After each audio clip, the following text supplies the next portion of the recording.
Catherine Bernardo inamin na hindi niya alam ang kahulugan ng pagmamahal.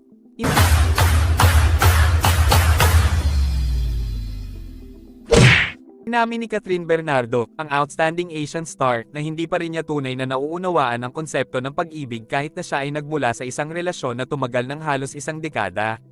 Sa pinakabagong episode ng Fast Talk with Boy Abunda noong Lunes ika-28 ng Oktubre, ipinahayag ni Catherine ang kanyang pagdududa nang tanungin siya ni Boy tungkol sa kahulugan ng pag-ibig. "I don't if I'm the right person to ask kasi I've only been into one relationship that lasted for 11 years. Sabi ni Catherine. Ang kanyang pahayag ay nagbigay diin sa ideya na kahit gaano pa man kahabang relasyon, maaaring mahirapan pa ring maunawaan ang mga komplikadong aspeto ng pag-ibig. Sa kabila ng kanyang mga pagdududa, sinabi ni Catherine na maraming mahahalagang aral ang kanyang natutunan mula sa kanyang naging relasyon kay Daniel Padilla. Ayon sa kanya, wala siyang pinagsisihan sa kanilang mga pinagsamahan. Ang kanilang relasyon, na nagtagal ng 11 taon, ay puno ng magagandang alaala at karanasan na naghubog sa kanyang pagkatao. Ang pag-amin na ito ni Catherine ay nagbigay ng liwanag sa maraming tao, lalo na sa mga kabataan, na maaaring nag-iisip na ang haba ng isang relasyon ay nangangahulugan na lubos na nilang nauunawaan ang pag-ibig. Ipinakita ni Catherine na ang pag-ibig ay hindi lamang tungkol sa tagal kundi pati na rin sa mga aral at karanasan na nakukuha mula dito.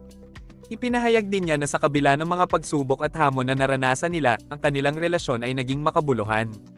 Ang mga karanasang ito, ayon sa kanya, ay nagturo sa kanya kung paano maging mas maligaya at mas matatag sa kanyang sarili. Sa kanyang mga pahayag, makikita ang kanyang pagninilay-nilay at ang kahalagahan ng personal na pag-unlad sa bawat relasyon. Kaya naman, sa kanyang paglalakbay sa mundo ng pag-ibig, naisip ni Catherine na mahalaga ang pagkakaroon ng tamang pananaw. Sa kanyang mga nakaraang karanasan, natutunan niya na ang tunay na pag-ibig ay maaaring maging masalimuot at puno ng mga hindi inaasahang pangyayari.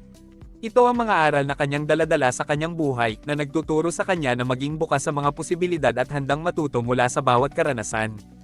Nagbigay rin siya ng mga suhestyon sa mga kabataan tungkol sa pakikipagrelasyon. Aniya, mahalaga ang komunikasyon at pag-unawa sa isa't isa upang mapanatili ang magandang samahan. Ang pagkakaroon ng tiwala at respeto sa isa't isa ay mga pangunahing salik upang magtagumpay ang isang relasyon. Sa kanyang mga naunang pahayag, hindi lamang tungkol sa pag-ibig ang naging tema, kundi pati na rin ang personal na paglago. Ipinakita ni Catherine na ang bawat karanasan ay may dalang aral, at mahalaga itong isapuso. Sa kanyang paglalakbay, isinusulong niya ang ideya na ang mga kabataan ay dapat magpakatatag at matutong mahalin ang sarili bago pumasok sa anumang relasyon. Ang kanyang kwento ay nagbibigay inspirasyon sa marami na hindi lamang sa tagal ng relasyon na susukat ang halaga nito, kundi sa mga mahahalagang aral at alaala na naiiwan nito sa atin. Sa kabila ng kanyang tagumpay sa showbiz, nanatiling mapagpakumbaba si Catherine at patuloy na natututo sa mga aral ng buhay at pag-ibig. Sa huli, ang kanyang mensahe ay ang pagpapahalaga sa bawat karanasan, maging ito man ay maganda o mahirap. Ang pag-ibig ay isang masalimuot na paglalakbay, at sa bawat hakbang, may mga bagong bagay na natutunan na tiyak na maghuhubog sa atin sa hinaharap.